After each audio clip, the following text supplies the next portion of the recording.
Home Advisor Jahangir Alam Chaudhary said that no one has a right to take the law into their own hands.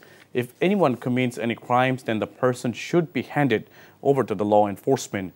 People have no right to take the law into their own hands, the advisor said in reply to a reporter's query about the ongoing mob lynching. The advisor suggested creating mass awareness among the people to stop such mob justice so that no innocent person become the victim of harassment at any point.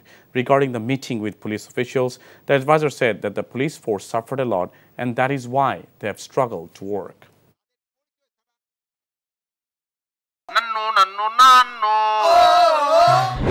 अरे सत्ता का branded गुला और बंशो branded क्या पाबी जगत बिती গরিবের এলাকা আপনি এমন পাড়া দিব না গুরু গুরু ভিতরতে সব বাইরে যাবে আরে ওইটা থামো না তোরে যদি ইসলামিক সাইড আমি আর ডিভোর্স না দিছি আপনারা কি হোগারে কালিয়া বল আমরা সিয়াম তুমি আমারে আম্মা ডাকলাকে